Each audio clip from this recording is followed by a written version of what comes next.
黑夜里，大海突然飘满鬼火，渔民跪成一片，有人疯狂磕头，有人大喊龙王息怒，而我却没有半点畏惧，还觉得这是个好现象。划船就往大海深处走，只因我是一个重生者，知道这是夜光虫引起的荧光海。今天出海，那可是丰收的日子，这帮傻缺。他乐意找死，那就让他去。爹，回头你去告诉三叔，这跟咱们可没关系。对，给他点教训。老爸打了一辈子鱼，未必有我懂得多。北面一处无名小岛，全都是成群鲍鱼和对虾，只有落潮的时候才能够冒出来一部分。杨建国快速摇着桨，朝着那座无名小岛而去。应该就是这里了，发财了，发财了！点上煤油灯，照亮附近，用灯光吸引对虾，拿着推网在水中开始捞了起来，用力拽着杆子，慢慢把网撅了起来。网内全部都是对虾，就这一网下去，肯定有20-30斤对虾，发财了，真的发财了！杨建国直接把对虾倒入准备好的水桶中，一直捞了10几网，才无奈地停了下来。唉，这船也太小了，只能带400斤，这海下的对虾肯定有许多。等天亮落潮之后，我还得产鲍鱼。看着桶里的对虾，算计一下小木船载重，看了一眼天色，趁着对虾依旧在等冰人，再次捞了起来。连续3网下去，杨建国的船上已经有了将近160斤的对虾。海平面上，太阳慢慢升起，海水退去，小岛终于落日。岩石缝隙中趴着鲍鱼，杨建国拿出铲子，轻轻一铲，鲍鱼就掉进了桶里。不一会就产了20斤鲍鱼。太阳高照，杨建国汗如雨下，再次挖了鲍鱼，掂量一下重量，足足100多斤。得回去了，明天再来吧。300斤的货压着木船行动缓慢，不能回村上的码头，一旦去了就会被人盯上，明天就没办法来了，得去县里。上午11点的时候，县里码头3-3俩都是鱼贩子，小木船一点也不吸引人注意，下船的时候也没有人搭着。兄弟，有鱼货？有，你什么都收，现金交易嘛。必须什么都收，也未必现金交易，有的时候需要给你打条，你晚上才能来取。我就在对面住。对虾多少钱收？对虾，你有野生对虾？多少钱？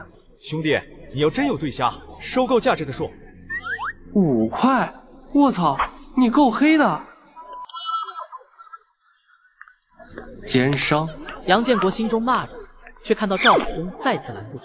兄弟，这个价格你不满意？我老赵给的对虾价格绝对是这里最高的。你当我菜鸟呢？野生对虾的价钱那可是15到20元，你真当我什么都不懂？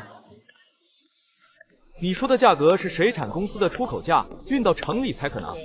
我这只是收购点，除非你自己找车运市里。东沟县集市对虾也就10块左右。杨建国停了下来，赵海东好像说的没错。兄弟，你要是多的话，我给你再涨1毛钱；要是几斤，就别给这逗我玩了。上百斤。好兄弟，我真诚心收购，我出5块3，怎么样？5块5，别废话，我对虾的个头绝对大。那我先看货，如果个头足，5块5就5块5。杨建国把一桶对虾拿了出来。兄弟，这些虾我都要了，你这鲍鱼也卖给我吧，我出8块，我给你现钱。好，没问题，现在就上秤。赵海东帮着杨建国把对虾都给抬了上来，这些人羡慕地看着赵海东。我家亲戚专门给我送来的。很快，对虾的重量就出来了。对虾总共156斤，5块5一斤就是858元。鲍鱼总共162斤，8元一斤，那就是1296元。哎呀妈呀！总共2154元，你看看。没有问题，给钱吧。哈哈，行，以后咱们就是哥们。还有货就交给我，我跟外面人说你是我表弟，以后上我这拿冰块免费。赵海东拿出一沓钱递了过来，杨建国接过来钱，迅速数了一遍。那我先走了，下次有货还找表哥。杨建国拿着钱再次划船返回东沟村，未等靠岸，就听到岸边传来哭声。小六子，妈错了，我的儿子。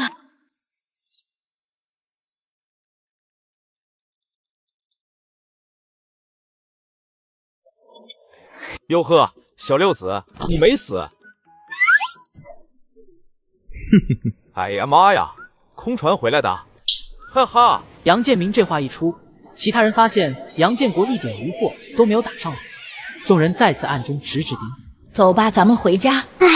他们爱嘲笑就嘲笑吧，只要你没事就好。哎呀，杨老三，你真牛叉，怪不得你能得龙珠，你这海运这不就有了吗？那必须的，今天我的渔获第一吧。那是，咱们村里是这个。本来我爸想要借你家船，真要借了，回头我卖点鲅鱼给你包个红包。瞧你那怂货样，还不借船，你就没这个命。杨建明，你什么意思？都是亲戚，哪有这样的？三婶，你惯着他，我们可不惯着他。废物就是废物，看看我这一船渔获。我的天，杨建明弄了一船鲅鱼。听我的，还是把船借给我家，我爸出海都比他强。对啊，你就把船借给杨联军，总比一点收入都没有。谁告诉你我没挣钱的？所有人看傻子一样看着杨建国，就这点鲅鱼，我还真看不上。哟！你还看不上？真有意思。老黄，称重我让他看看有多少钱。总共665.2斤，3斤以上鲅鱼按6毛5一斤，我给你算算，总共432.9元，怎么样？哎呀妈呀！就这点，太少了吧？杨建国，你船都是空的，你在这跟我装呢？我船空是因为我的鱼都卖了。你卖了？那你能卖多少？我卖的肯定比你多。哈哈，你要比我多，我把脸伸过去让你抽。六子，别搞笑了，我干了这么多年收鱼的活，一天卖出400多块，这绝对独一份。那就如你所愿。杨建国从身后掏出一个报纸，抽出1摞钱。妈，晚上买点肉，买点好吃的。杨建国又抽出1摞钱。哎呀妈呀！老婆，给你的，这是50张大团结，看清楚。哎呀呀！你敢打我？对啊，我打你了，你自己说的，只要我钱多，我就可以抽你。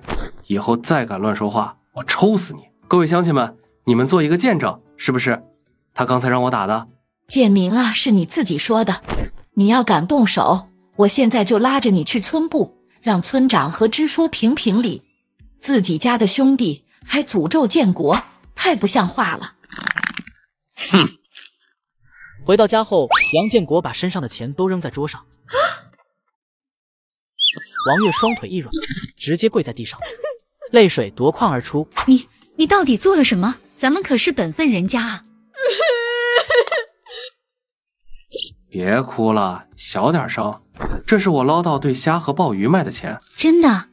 你卖了2154元？当然了，你赶紧点点。媳妇儿，我告诉你，以后我保证让你吃香的喝辣的。那我去帮着妈买肉，还得买米。这几天你和老妈给我在家编地笼。听你的。杨建国来到东屋，跟老爸简单说今天捕鱼的事情。对虾、鲍鱼，你的命是真好啊！这500块足够咱们一家用了。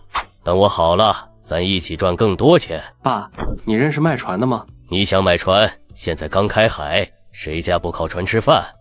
再说了，你才挣多少钱，你就折腾。嘿嘿，我就问问。开饭了。今天是杨家过年之后吃的最好的一顿，杨父真的高兴，儿子改变了。第二天凌晨，杨建国迎着月光，朝着小岛进发。曙光之前，杨建国来到小岛，直接推网，一网下去，捞上来足足50多斤对虾，这让杨建国很满意，依旧控制对虾150-160斤。太阳升起来的时候，继续产鲍鱼。就在杨建国兴奋挖着的时候，他前方不远处忽然慢慢伸出一个，抬头看见一只玳瑁卡在礁石缝隙中4肢来回打动。杨建国举起铲子对着礁石砸了下去，玳瑁就这么静静看着杨建国，连续敲击好几下，玳瑁终于挣脱出来，趴在那看着杨建国。回家吧，别让其他人发现，到时候把你卖了去吧。玳瑁好像听懂了，对着杨建国点头，朝着海水爬了过去。杨建国再次挖着鲍鱼，这鲍鱼太多了，今天还挖到黑鲍鱼，这让他很是高兴。过一会就得涨潮了。又是满载而归的日子，这怎么还起风了？是要下雨吗？摇着船桨往县城方向出发，海面上风越来越大，也逐渐模糊起来。糟糕，是平流雾，完蛋了！杨建国的船没有雷达和任何定位装置，也没有罗盘。平流雾最快也就1-2个小时能散，要是慢的话，就能超过24小时。我应该能坚持。留在这里太危险了，必须出去！拼一次，无论如何也要远离平流雾。就在杨建国思考的时候，玳瑁轻轻地撞击渔船。玳瑁，你赶紧下沉，一会儿有雷电。哦，你让我跟着你。杨建国用力摇桨，船只飞快，跟着玳瑁在白雾中行驶。玳瑁不时回头看着杨建国，生怕杨建国不跟着自己。也不知道过去多久，杨建国从平流雾中开了出来。哈哈哈，多谢了兄弟，我救了你，你救了我，以后咱们就是兄弟了。有事情来找我，我叫杨建国。我现在要去卖对虾了，回头见。我家在东沟村那边。码头上没有多少渔船，提前回来的都在议论海面上的白雾。赵海东正在跟几个人打扑克。赵哥，收不收获？别烦我，不收了，爱找谁找谁。啊！卧槽，是你？你没遇到白雾？没遇到。赵海东，你还打不打牌了？不打了，我来生意了，你们晚安。兄弟，今天啥货？对虾。又是对虾？你是掏了对虾的窝？今天多少斤？杨建国指了指船上的白桶，这让赵海东帮忙放到称上。169斤，还按昨天的价格，5块5咋样？赵海东快速敲击算盘，很快就算了出来，929块5元。这鲍鱼不卖吗？不卖了，回头有用。不是吧，兄弟，商量一下，你就卖了得了。真不卖，这么卖鲍鱼太便宜了，回头我找你。对了，给我弄点冰块放在水桶上。行吧，那你以后好东西得找我。放心吧，县里的码头我就认赵哥。这个小子上次对虾卖了多少钱？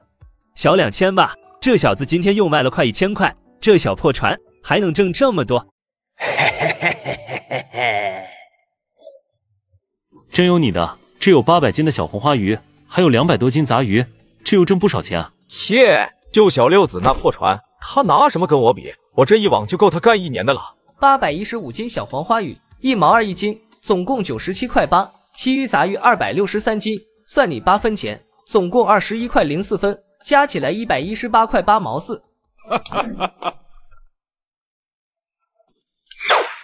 杨建国，别急着走啊，让大家看看你捕获了什么。所有人纷纷回头看向杨建国。你管得着吗？昨天走了狗屎运，今天拿什么跟我比？记住了，以后绕着我走，要不是看在都是兄弟，我早就收拾你了。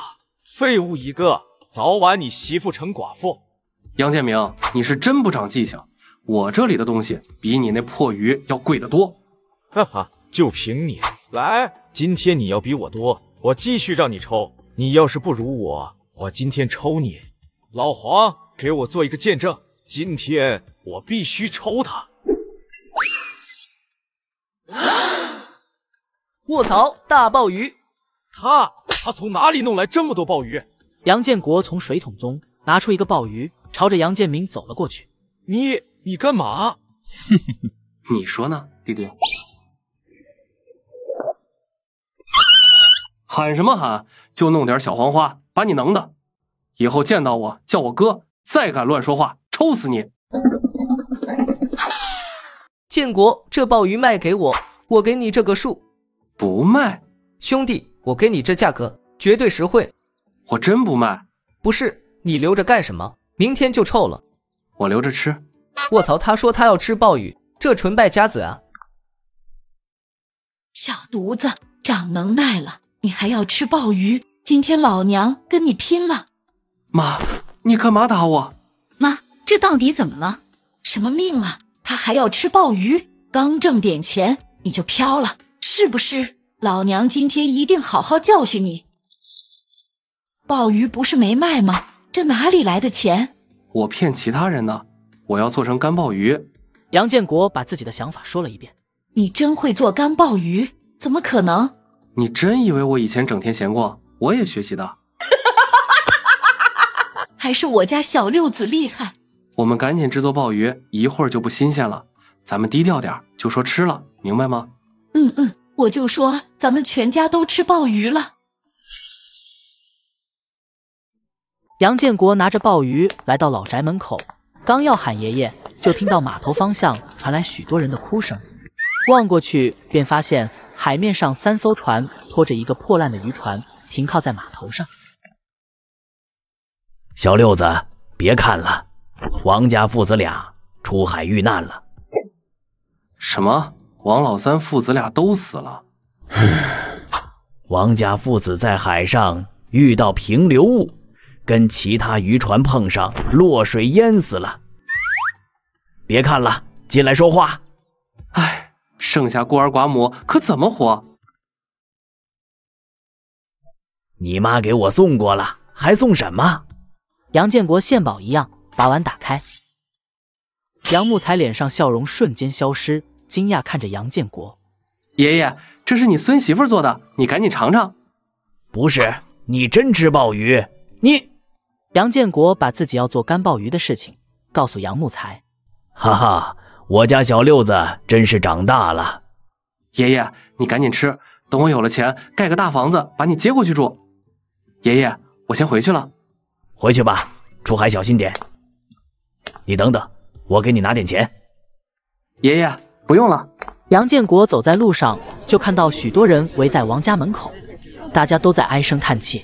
真死了，船也毁了，不然的话，船还能卖点钱。那可不嘛，王家可怎么过呢？船上也就剩下那台马达了。哦，马达。杨建国走了过去，跟王家媳妇说想买下这报废渔船。王家媳妇突然要给杨建国下跪，这让杨建国连忙给扶住。都是一个村的，我一会儿就把钱送过来，节哀顺变。那什么，你给我拿200块。又要出去鬼混了？那可是200块，普通人1年的家庭收入啊！杨建国赶紧把事情说了一遍，想花200块钱买下那艘废船。有了马达，可以来回小岛2趟，趁着别人没发现，尽快捕对虾和鲍鱼。那我给你拿，你可不行骗人。凌晨3点，杨建国开着装有小马的木船出海了，半小时就到了小岛上，把地笼给放了下去，就开始捕捞对虾。最近盯着我的人越来越多了，看来这小岛很快就会被人发现了。海水慢慢退潮，小岛慢慢露出礁石。杨建国刚要拿铲子下去，就听到船边传来咚咚的声音。我操，打扰你休息了。没办法，我得挣钱养家。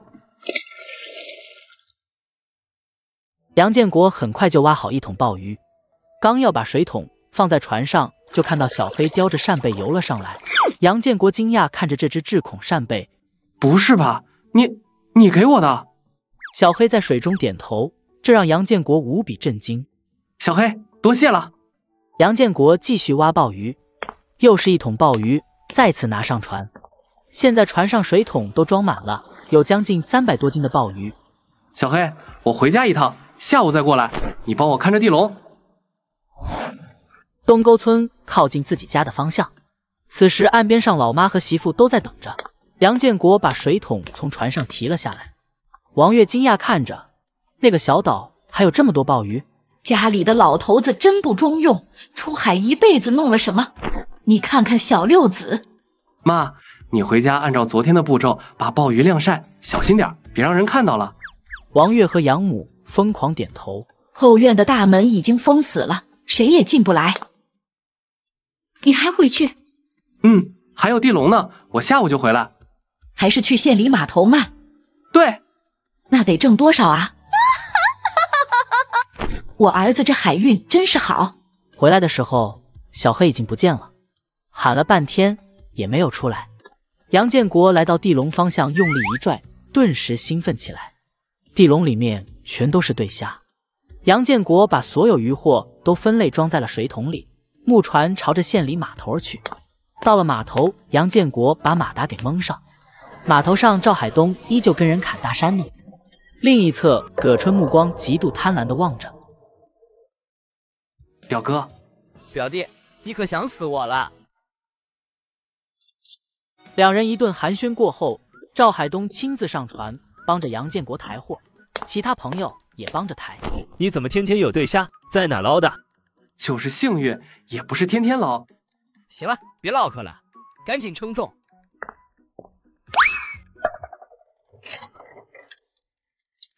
今天这对虾402斤，这虾爬子33斤，小青龙16斤，加上其他杂鱼，总计2288块5。兄弟，我去给你拿钱，记住了，拿了钱赶紧回家。杨建国看向码头其他地方，这些人对他指指点点的。这时，赵海东拿着一袋子钱走了过来，直接把钱递给了杨建国。杨建国背对着其他人，快速点着钱。表哥，没问题，我走了。好，明后天有雨，你小心出海。我知道了，表哥再见。出了码头，杨建国哼着小曲，慢慢划着小船。就在此时，身后突然出现一条6米长的船，正快速摇江。杨建国回头望去，瞳孔一缩，眼看着渔船过来了，船上的人也逐渐清晰起来。葛春双目血红，手中拿着一把砍刀，其他人手中也都拿着武器。靠，这是要抢劫啊！小崽子，我等你1天了，把船给我停下前交出来，不然的话，老子让你下海喂鱼。你谁呀？你管我是谁？赶紧把钱交出来！小崽子，我盯你好几天了。葛春让人拿起钩子，准备把杨建国的船给勾住。看着对方拿出钩子，杨建国冷笑一声，直接掀开帆布。船尾的马达让葛春等人就是一愣。杨建国直接启动马达冲了出去。你等着，下次见到直接弄死你！我还会找到你的家，灭了你全家！杨建国听到了骂声，回头看着对方，双目突然露出一丝阴狠，直接调转船头冲了回来。看到杨建国掉头，所有人都疑惑无比。操，他加速了！居然敢威胁我的家人！你们以为就你们敢打劫吗？葛春他们看到杨建国是冲着他们的船而来，所有人都开始慌了。你疯了吗？赶紧停下来！他现在后悔了，对方根本没有停止，加速朝着木船中央就撞了过去。葛春的木船直接裂成2半，所有人都掉在海里。杨建国的船再次一个漂移，朝着他们而来。这些劫匪害怕了，对着杨建国的船喊了起来。葛春刚喊了一句，船已经撞了上去，水中出现滚滚血水。杨建国再次一个转弯，对着其他人也撞了过去。动我家人就别怪我心狠手辣。剩下的人都被撞飞了出去，随着木船一起沉入海中。木船回到村码头，黄树浪伸着脖子看着自己木船。小六子，你照顾我一下生意啊！下次一定照顾。小六子，你要真想买船，我倒有一个消息。哦，怎么说？隔壁你大姐夫的村子有人要卖船，刚从船厂订的10米新船，上山砍柴摔断了腿，说是想把船租出去。真的？小六子，你到底打到什么了？那么赚钱？回头卖给你，你就知道了。走了。这干鲍鱼要是卖了，肯定是万元户了。你回来了。一会儿一起开扇贝。杨建国从厨房拿过来盆子，把扇贝倒了进去。这扇贝怎么这么大？哟，这是智孔扇贝。我操，这里面不会有珍珠吧？听到杨父这么说，几人的眼睛亮了起来。来看看有没有珍珠。杨母搓了搓手，嘴里还念叨着各路神仙保佑。一手下去，4颗圆溜溜的珍珠露了出来。家里所有人都开了一遍，总共开出18颗珍珠。吃过饭后，杨母拿着1颗珍珠就出门了，必须到村口显摆显摆。媳妇，跟你商量个事情，我想换条船。啊，换船？刚有点钱你就想换船？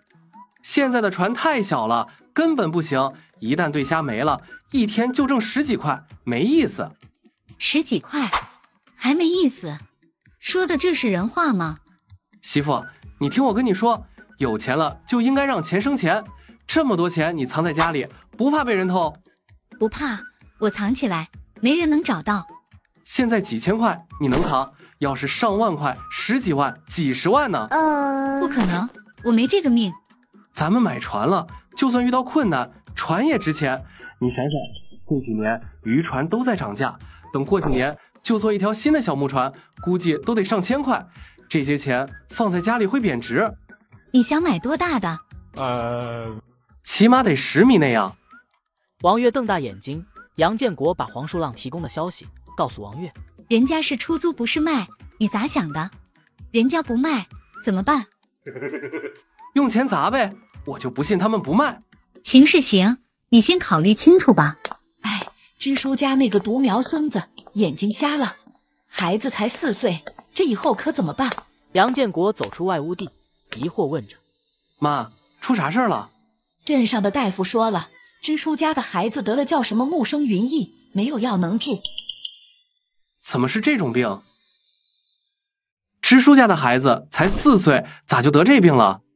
赤脚医生说木生云翳，估计就是了。这是疑难杂症，那本书上没有，就算去大医院想要治疗也很困难。建国，你想什么呢？我有一个偏方，野生的珍珠研成末，或许能治疗。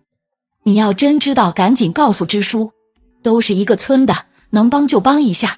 小六子，支书是好人，能帮就帮一下。治病救人要紧，那珍珠就是死物，快拿去救人。妈说的没错，建国。杨建国拿起珍珠，很快就来到支书的家。刚到门口，就听到里面传来哭声。支书林朝忠蹲在屋檐下，一口口抽着烟，满脸愁容。支书，小六子，你怎么来了？最闹心的时候，看到杨建国这个街溜子出现，林朝忠很是不满。我听说你孙子得病了，过来看看。这话一出，林朝忠很不客气跺脚：不用你来看笑话，你到底有没有事？没事就赶紧走。要是木生云翳这眼疾的话，我有办法。你说什么？支书，我知道一个偏方，野生珍珠磨成粉，涂抹在眼睛上，2个小时就能见效。珍珠，全村这么多年都没有人捞到过珍珠，哎，或许这就是命啊。支书，这个珍珠我给你带来了，我昨天从海里弄上来的，赶紧给孩子治病。珍珠。杨建国说完，扭头就走。林朝忠不知所措地拿着珍珠，望着杨建国离开的身影，快速回屋，把珍珠碾碎，用纱布包裹，放在孙子眼睛上。林朝忠等着时间，老式的摆钟正点响了起来。所有人紧张地望着孩子。妈妈，我能看到你了。哈哈，我大孙子好了。最应该感谢的是杨建国，这孩子对咱们家有恩，明天一定登门去看看人家。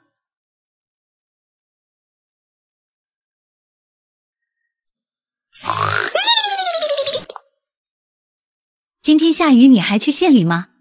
放心吧，答应孩子的，风雨无阻。吃过早饭，杨建国穿着雨衣，带着珍珠走出家门。县里街路上人来人往，杨建国朝着县里金店走去。我去，这太骚包了，有钱人啊！摩托车男子把车停在翠华金店门口，高傲抬头环视四周。杨建国暗中伸了伸脑袋，看了一眼摩托车男子身后。看看就行，我这摩托车县里独一份，赶紧让让。男子被众人簇拥着直接进了屋。路过杨建国的时候，屁股兜的钱包掉了出来。本来想喊住男子，却发现人已经走了进去。杨建国捡起钱包，里面足足上千块大团结，还有一张存折。杨建国朝着金店门口走去。你干嘛呢？我进去消费，不行吗？你进去消费？就你一个月能挣1颗金子吗？不许进去！杨建国一伸手，牛皮钱包打开，露出里面一沓钱。哇！女服务员满眼都是小星星。对不起，先生，是我刚才不好，请你原谅我。我可以进去了吗？当然可以啦，您可以叫我小红。您需要什么，我可以为您服务。高明远在经理陪同下挑选金货，店内服务员几乎全围着他。经理，这位先生也想买，钱包鼓鼓的，很有钱。果然人不可貌相，海水不可斗量，我们还真狗眼看人低了。同志，你的钱包掉了！高明远回头，一眼就看到杨建国手中的钱包，立刻摸向自己后屁股兜。多谢了，兄弟。你不点点？不用点，我相信你。哼，你丫太坏了，拿着捡来的钱包在这装逼。同志贵姓？我是福海酒楼的少东家高明远。高少你好，东沟村杨建国。东沟村渔村，你是渔民？我是渔民。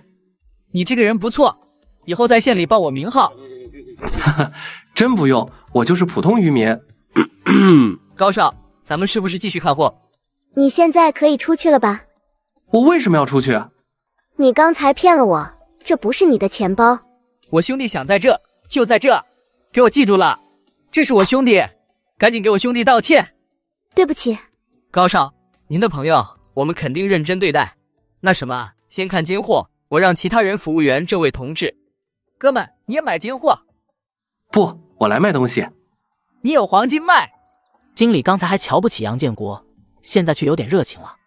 经理还以为杨建国手中有金条。不是，你们这里收珍珠吗？收是收，不过只收野生的。多少钱收？寻常2毫米的也就1-2块钱，你有多少？要是5毫米的呢？你说什么？同志，你要有这样的珍珠，如果没有任何瑕疵，1颗我给10块钱。杨建国从怀里掏出纸包放在桌子上，当纸包打开，所有人眼睛都亮了起来。你的价钱并不高。同志，你别着急，你要真想卖，我现在就问问安东市总店那边。你可以问，这里我只卖10颗。高明远看到珍珠，眼睛彻底亮了起来。兄弟，这是你的珍珠？对，昨天从扇贝里面弄来的。那什么，你卖给我？高少，不带你这样的。咋地了？人家也没有卖给你，凭什么不能卖给我？你就算打电话，你能提高多少价钱？这10颗珍珠200块我都要了。经理傻眼了，高明远真是财大气粗。行了，你也不用打电话了，你们加工下把珍珠穿成项链，我给你手工费，保准让你满意。这东沟县还真不能得罪高明远。同志，剩下4颗珍珠你卖给我吧。这个我不打算卖的，我想让你帮我做成耳环。耳环？那你交给我们翠华金店绝对没问题。你收费多少？这手工费我都给你掏了。这怎么行？有什么不行的？就这样，我想弄个金链子，正好挂在珍珠上。杨建国看到黄金的价格是48块1克，不能让高明远花钱。你也从里面弄出2颗做成耳环，送姥姥项链，送母亲耳环，一箭双雕。经理，这没问题吧？项链也可以做成黄金的，用珊瑚当隔片，肯定能做出来。黄金珍珠耳环也没有问题。多时候可以做好？你要着急3个小时之后就能取，不过这手工费需要加倍。我都说了，手工费我拿。行了，你别墨迹，就这么定了。高明远说完，直接从钱包中掏出200块，递给杨建国。剩下的交给你了，你快点。兄弟，你可真厉害，还能弄来这么多珍珠。高少，你家福海酒楼需不需要干鲍鱼？干鲍鱼当然需要了，你不知道，这几年许多生意人都喜欢吃鲍鱼、海参、龙虾的。不是，你问这个干嘛？你有干鲍鱼？我制作一些干鲍鱼，有2头鲍，至少上100斤。我去，兄弟，你要果真有，我全要了，卖给我们饭店150块。兄弟，你嫌钱少，这是市场价。不是，我觉得采购有点贵。高明远琢磨一下，瞬间明白过来，那个采购经理是自家亲戚。这样吧，给我130就行，你也能跟饭店交代。行，建国，你这个哥们我交定了。我先走了，回头弄好鲍鱼，你直接去福海酒楼找我。杨建国花了12块钱买了2件的确良衬衫，又花了180元买了一辆永久牌自行车，从翠华金店取了黄金珍珠耳环，便往家赶。杨建国骑着自行车正好来到村口，众人议论纷纷，杨建国只是笑了笑，继续骑车朝着家里而去。幸亏建国有本事，建国，我替孩子感谢你这个小叔。支书，真不用，以后有事直接来找我，你是我家的恩人。支书，可别这么说。看到你现在有本领了，我也为你爸高兴。我先走了。支书，我还真有一事求你，咱们村不是有枪吗？我想买把出海防身用。这样，我给你批一个短枪，用来防身。建国，我可是很信任你的，千万不能拿枪惹事。支书，你就放心吧，我就是在海上有这把枪能安全点，我家就我一个独苗。第二天，杨建国又是满载而归，曙光在东方而出，前方海面上突然出现黑乎乎的东西。卧槽，尸体！不会这么倒霉吧？杨建国看着尸体，把木船停了下来，用船桨拍了拍，尸体好像动了一下，还有气。杨建国和小飞配合，把人从海上给捞了出来。这个人脸色极度苍白，双目紧闭。杨建国一拳砸在肚子上，嘴里立刻喷出水来。同志，没事吧？是你把我救了？你怎么掉海里了？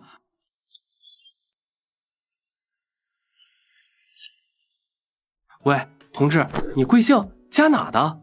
叫我豹哥，给我靠岸。豹哥，这个人不会是未来震动安东市的王黑豹吧？兄弟，我叫王黑豹，你叫什么？杨建国。你救了我，以后你就是我兄弟。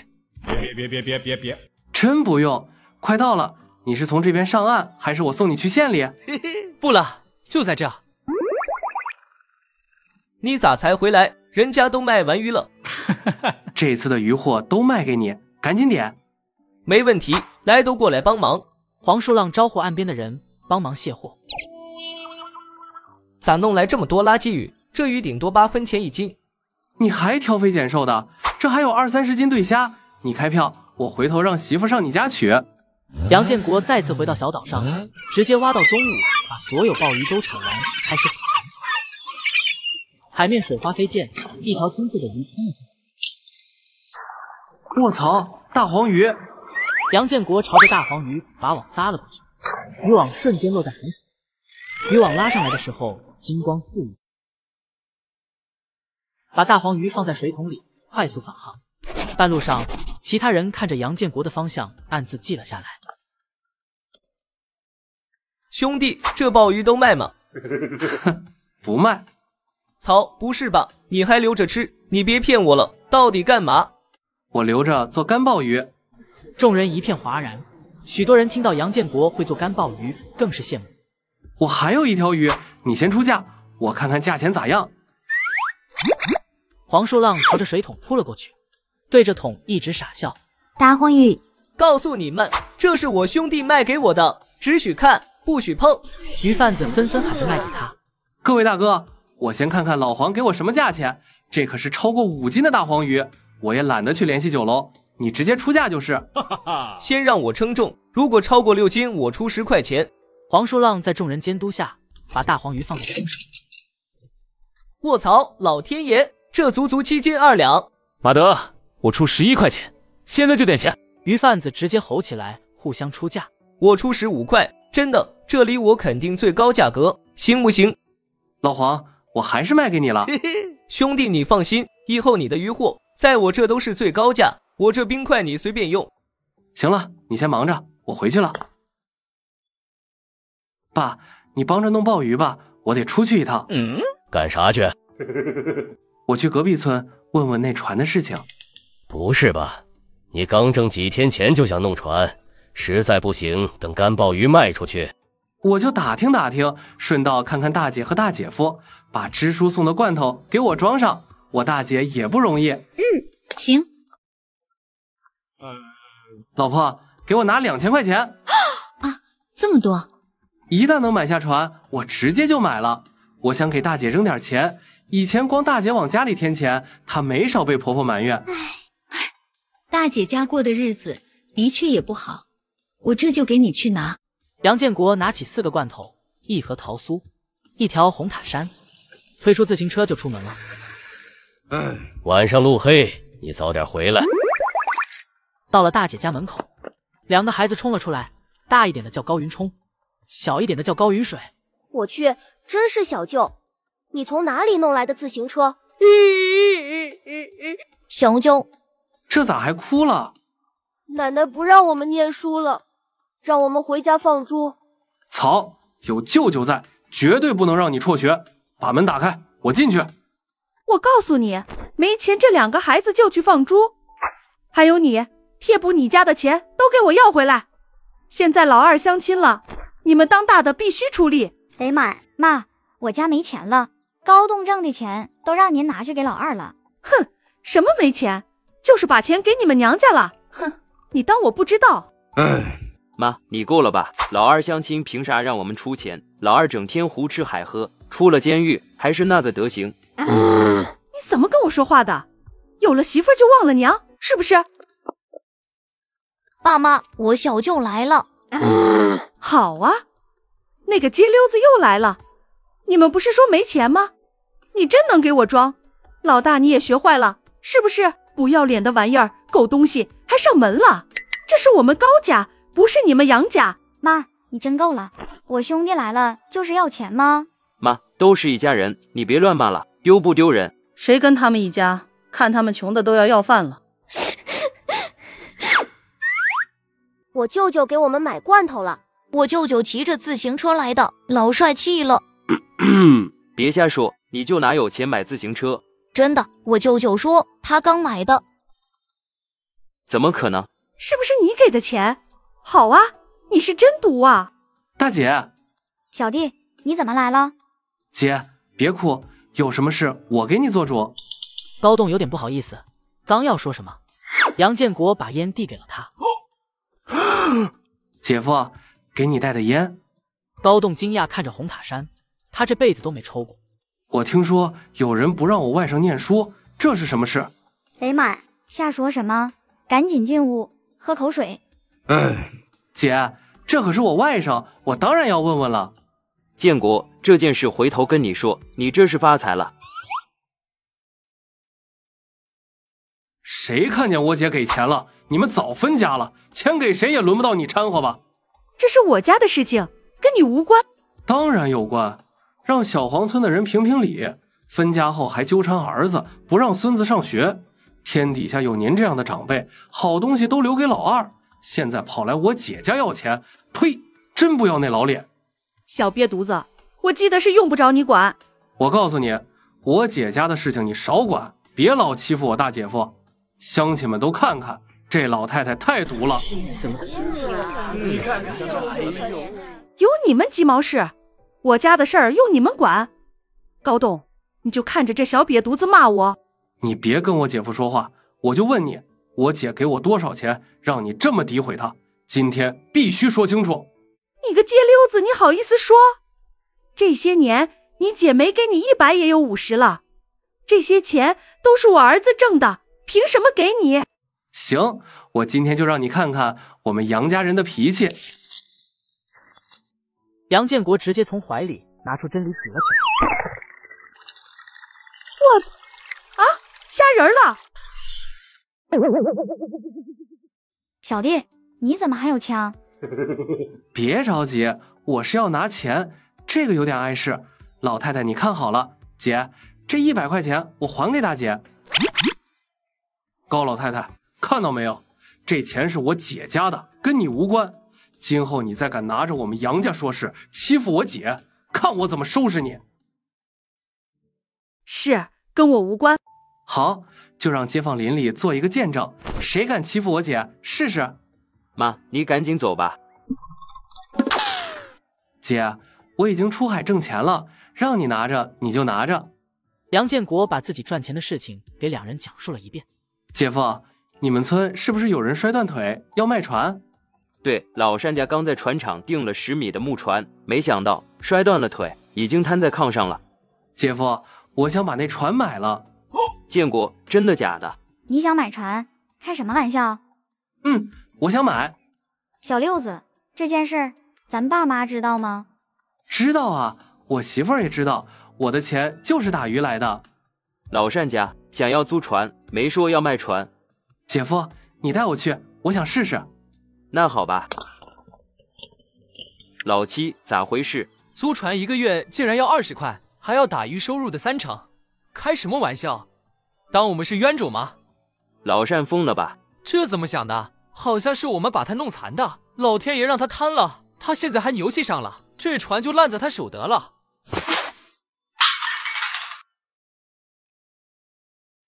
唠叨什么？我还没死呢。可你也不能要这么多钱，来一个，被你气走一个。七嫂，我过来看看单哥。这好像是高栋那该溜子小舅子。老单，你这船不租了，都走吧。不租了。单哥，你这腿粉碎性骨折。废话。单哥，我不是看你笑话，我是知道一种手术完全能够治疗好你的腿，你肯定能够站起来。啥玩意儿？咱们市里230医院有专门的骨科可以手术治疗。你说230医院能够治疗好他的腿？当然可以了。小六子，你确定？你们可以打电话问问，但是这里有一个问题。什么问题？小兄弟，你就直说。这治疗费用怕是最少要1000多块钱。唉，这就是命，穷人的命。单哥，我也不瞒你，我想买下你的船。你先别打断我，听我跟你说说，你要租船就是想给这个家留一个印象，但你要清楚，租船都是为了挣钱，挣不到钱，你的船就烂在你手上。我出1800块买下你这艘船，你可以治疗好你的腿，剩下的钱你完全可以再租一艘小木船重新开始。刚才说了那么多，就是为了花钱买船？你们是不信我吗？我这里有医院的电话，你们打过去咨询清楚了再考虑。杨建国说完电话后，老单媳妇就去村部打电话。老单躺在炕上，一个劲抽烟。终于外面传来脚步声。老单，医院说了，1000左右这个手术就能下来。老单啊，咱们去市里治腿好不好？我求你了。真能治好？能治好，人家是军医院，老专家说了，恢复后啥都不耽误。好好好。单哥，你的船。兄弟，你说的价钱给准？准，就是1800块。好，船还在船厂，交了钱我通知船厂，你直接开出来就行。